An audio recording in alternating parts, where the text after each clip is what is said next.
দাপটে আবারও বিপাকে সিকিমের সড়ক যোগাযোগ। টানা বৃষ্টির জেরে রাজ্যের বিভিন্ন প্রান্তে ধস নেমে একাধিক গুরুত্বপূর্ণ সড়ক ক্ষতিগ্রস্ত হয়েছে।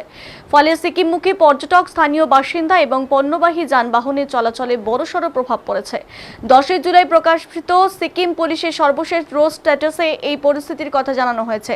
সবচেয়ে বেশি সমস্যার মুখে পড়েছে শিলিগুড়ি রংপো সংযোগকারী জাতীয় সড়ক NH10 29তম মাইল ব্রেকদারা এবং হনুমান মন্দির সংলগ্ন এলাকায় ধস নামায় আপাতত যান চলাচল সম্পূর্ণ বন্ধ রয়েছে। প্রশাসনের পক্ষ থেকে দার্জিলিং তিস্তা হয়ে বিকল্প পথে যাতায়াতের পরামর্শ দেওয়া হয়েছে। একই সঙ্গে রংপো সিংতাম সড়কের 20তম মাইল এলাকাতেও ধসের জেরে রাস্তা বন্ধ। সেখানে যুদ্ধকালীন তৎপরতায় মাটি ও পাথর সরানোর কাজ চলছে। অন্যদিকে উত্তর সিকিমে পরিস্থিতি তুলনামূলকভাবে স্থিতিশীল। গ্যাংটক থেকে মঙ্গল চুংথাং, লাচুং ইয়মথাং এবং 0 পয়েন্ট পর্যন্ত অধিকাংশ পর্যটক রুটে যান চলাচল স্বাভাবিক রয়েছে। তবে চুংথাং লাচেন সড়কের তারামচু এলাকায় এখনও যানবাহন চলাচল বন্ধ থাকায় ওই রুটে ভ্রমণ আপাতত সম্ভব নয়। পূর্ব, দক্ষিণ এবং পশ্চিম সিকিমের কয়েকটি এলাকাতে ধসের প্রভাব পড়েছে।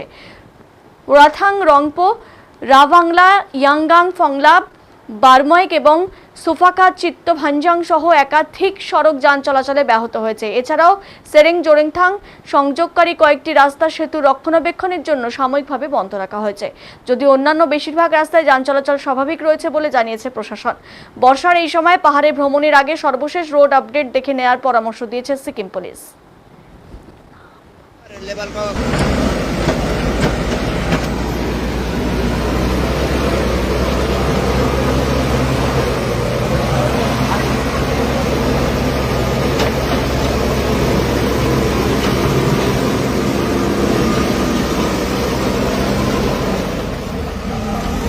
दुईटा मेसिन छ एकातर्फबाट छ बसहरू त्यहाँ छ हिँडेर आउँदैछ। ग्रासरुट लेभलको यो प्याकिङ गर्ने है